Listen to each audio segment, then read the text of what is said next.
Gaza के अंदर युद्ध इस लेवल पर पहुंच चुका है कि अब जान हमास की जाएगी या फिर इजरायल की सेना की, ये कोई नहीं जानता। लेकिन इस बीच एक बड़ी रिपोर्ट आई है जिसके मुताबिक गाजा में युद्ध अगले 2 महीने तक खत्म नहीं होने वाला, यानी जनवरी और फरवरी के बाद हमास मार्च में भी जिंदा रहेगा। इस बार की पूरी गारंटी दी जा रही है। यह रिपोर्ट इजरायल की सेना के ही एक अधिकारी ने दी है। सवाल है कि 5 महीने युद्ध चला तो क्या हमास बचेगा या इजरायल? इजरायली सेना के एक बड़े अधिकारी ने बताई है, उत्तरी गाजा पर कब्जा करने के बावजूद इजरायल की सेना को गलियों में युद्ध लड़ना पड़ रहा है। अब दक्षिण में खान यूनुस की गलियों में जंग जारी है और यहां का युद्ध तो और भी खतरनाक बताया जा रहा है।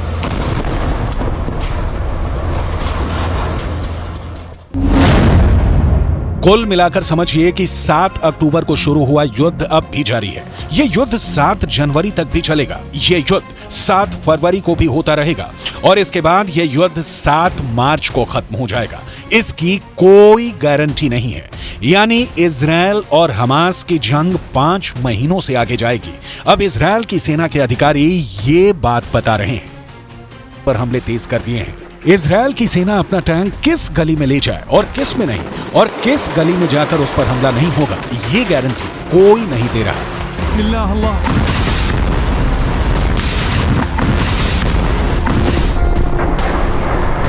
हमास की एक बॉडी कैमरा फुटेज इजरायल को मिली है और इसमें हमास के एंटी टैंक दस्तों को बिल्डिंग में छिपे हुए देखा जा सकता है। जिस जगह पर यह दस्ता छुपकर इजरायल पर हमले की फिराक में था, वहीं पर इजरायल ने हवाई हमला कर डाला। जाहिर है ऐसे धमाके में कोई जिंदा नहीं बचा होगा। वैसे गाजा की गलियों में युद्ध के दौरान हमास ने भी बड़े बड़े दावे किए हैं। हमास का दावा है कि उसने इजरायल के 180 टैंक और बख्तरबंद गाड़ियों को हमले में फोड़ दिया है। गाजा से लगातार ऐसी तस्वीरें आई हैं जिसमें इजरायली टैंक पर घात लगाकर हमले किए गए। इजरायल ने खुद माना है कि अब तक ग्राउंड ऑपरेशन में उसके 70 से ज्यादा सैनिक मारे जा चुके हैं। 250 से ज्यादा सैनिक जख्मी हुए हैं। लिहाजा हमास के खिलाफ जो ताकत इजरायल को माना जाता है, उसके मुताबिक नतीजे तो इजरायल को भी नहीं मिले हैं। हालांकि नेतन्याहू के सामने अपनी छवि को बनाए रखना बड़ा चैलेंज बन चुका है और गाजा पहुंचकर उनकी पहली कोशिश इसी तरफ नजर आती है। अब जैसा युद्ध चल रहा है उसे देखकर लगता है कि इजरायल को बाकी बंधकों को लेकर ज्यादा फिक्र नहीं है। ऐसे में आगे की लड़ाई और भी खतरनाक होगी। अब इजरायल के ऊपर बंधकों वाला प्रेशर भी पहले के मुकाबले काफी कम देखा जा रहा है। इसलिए इजरायल का पूरा फोकस अब हमास को खत्म करने पर है। 2 महीनों के युद्ध के बाद इजरायल की सेना ने जो टारगेट तय किए उसमें से कितने पूरे हुए, इस पर नेतन्याहू की पैनी नजर है। 2 महीने के युद्ध के बाद इजरायल को क्या हासिल हुआ? गाजा पूरी तरह तबाह हो चुका है। 18,000 लोग इजरायल की बमबारी में मर चुके हैं, लेकिन इजरायल पर रॉकेट अब भी दागे जा रहे हैं। गाजा पर हमास का कंट्रोल बाकी है। हिजबुल्लाह के साथ इजरायल का उत्तरी बॉर्डर यानी लेबनान का फ्रंट अब भी एक्टिव है। अमेरिका इजरायल की मदद कर रहा है, लेकिन सीधा इस युद्ध में शामिल नहीं होना चाहता क्योंकि वो यूक्रेन में भी एक्टिव है। ईरान के समर्थन वाले मिलिशिया इस वक्त इजरायल और अमेरिका दोनों पर हमले कर रहे हैं और इन सबके बीच हमास अब भी जिंदा है, यानी जिसे इजरायल पूरी तरह से खत्म करना चाहता है वो अब भी इजरायल से लड़ रहा है।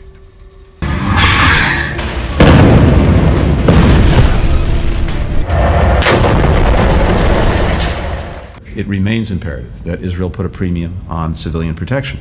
And there does remain a gap between exactly what I said when I was there, the intent to protect civilians, and the actual results that we're seeing on the ground. Israel की सेना दावा कर रही है कि वो Gaza में Hamas को चारों तरफ से घेर रही है, इसलिए ऑपरेशन में वक्त लग रहा है। लेकिन गाजा से कुछ वीडियो ऐसे भी आए हैं जिससे लगता है कि इजरायल की सेना गाजा में बुरी तरह से घिर चुकी है। यह वीडियो हमास के टनल वाले दस्ते ने तैयार किया है। जहां इजरायल की सेना ने कैंप लगाया हुआ है, वहां हमास के लड़ाकू दस्ते चुपके से जमीन से निकलकर उन पर नजर रख रहे हैं। यह इजरायल को डराने वाला वीडियो है। हमास की नजर इजरायल के एक एक फौजी पर है। इजरायल को टक्कर देने के लिए हमास ने एक नया वीडियो रिलीज किया है। यहां हमास के रॉकेट दस्तों ने अपने ठिकानों को उजागर करके दिखाया है कि उसके पास इजरायल पर हमले के लिए कौन सा नया हथियार है। ये M19 रॉकेट है जिसकी रेंज करीब 100 किलोमीटर है। हमास ने कहा है कि वो इस रॉकेट से अब इजरायल की राजधानी तेल अवीव पर हमला करेगा। ये रॉकेट और इसको दागने वाला मल्टी लॉन्चर ये गाजा का ही कोई हिस्सा है। सवाल है कि क्या ये जगह अब तक इजरायल और अमेरिका की सैटेलाइट की नजर में नहीं आई, ना ही इजरायल और अमेरिका के ड्रोन इसे देख पाए।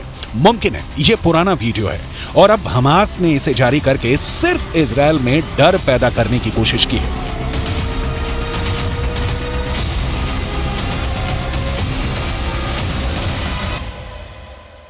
गाजा के अलावा इजरायल के लिए उत्तरी बॉर्डर बड़ा खतरा बन चुका है। ये लेबनान बॉर्डर पर इजरायल की बड़ी पोस्ट है और यहां हिजबुल्लाह ने एक एंटी टैंक मिसाइल से हमला किया और फिर देखिए क्या हुआ। पहले धमाका, फिर पोस्ट का बड़ा हिस्सा ढह जाता है और आग लग जाती है। हिजबुल्लाह की तरफ से ऐसे खतरनाक हमले इजरायल की सेना लगातार झेल रही है। जब इसके बारे में नेतन्याहू से पूछा गया तो उनका जवाब भी गौर करने वाला है। सैनिकों के बीच इस तरह के सवालों का जवाब कैसे देना है, नेतन्याहू बहुत अच्छी तरह से जानते हैं।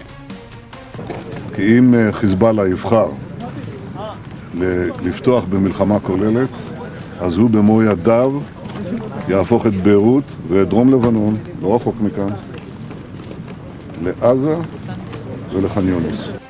हिजबुल्लाह हो, हूथी हो या फिर हमास, इजरायल के लिए खतरा साफ है और बहुत बड़ा है। हमास अगर मार्च तक जिंदा रहा तो ये युद्ध पलट सकता है। ये बात नेतन्याहू भी जानते हैं। उनके सामने दबाव बहुत ज्यादा है कि युद्ध को जल्दी से जल्दी खत्म किया जाए, जल्दी से जल्दी बंधकों को छुड़ाया जाए और जल्दी से जल्दी हमास को खत्म करने का ऐलान किया जाए। अगर वो ऐसा नहीं कर पाए तो ना सिर्फ दुनिया में बल्कि घरेलू मोर्चे पर भी उनकी बहुत ज्यादा बेइज्जती हो जाएगी।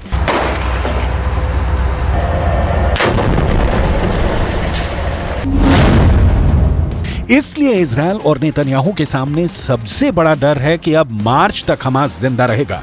यह बात इजरायल की सेना अपनी रिपोर्ट में कह रही है। हमास का गुनाह ही इतना बड़ा है कि इजरायल ने उसे पूरी तरह से खत्म करने की कसम खाई है। यही वजह है कि 7 अक्टूबर के बाद से गाजा में जिसने हाथ डाला है उसने अपना हाथ जलाया है। गाजा जलता हुआ कुआं बन चुका है, जो गिरेगा खत्म हो जाएगा, क्योंकि इजरायल को जिसने भी अब तक रोकने की कोशिश की उसको नेतन्याहू ने सिर्फ एक जवाब दिया, जब तक हमास खत्म नहीं हो जाता तब तक युद्ध जारी रहेगा। बंधकों को छुड़ाने के लिए सीज फायर तो कर दिया गया, लेकिन एक बात साफ है कि अब तक इजरायल के सामने सब फेल हो चुके हैं। इजरायल के आगे ईरान फेल हो चुका है, इजरायल के आगे हमास से लेकर हिजबुल्लाह और यमन के हूथी भी नाकाम रहे हैं। इजरायल के सामने सऊदी अरब और बाकी अरब देशों की जुबान पर ताला लगा है। अरब देश पूरी तरह फेल साबित हुए हैं। इजरायल के खिलाफ रूस भी फेल हो गया और इजरायल ने अमेरिका को भी बता दिया कि वो इजरायल से है, इजरायल उससे नहीं, यानी अमेरिका भी फेल है। नेतन्याहू अब कोई बात बर्दाश्त नहीं करेंगे। वो बैकफुट पर नहीं, फ्रंट फुट पर तबाही मचाएंगे। उन्होंने अमेरिका को भी इस बात का एहसास दिला दिया है।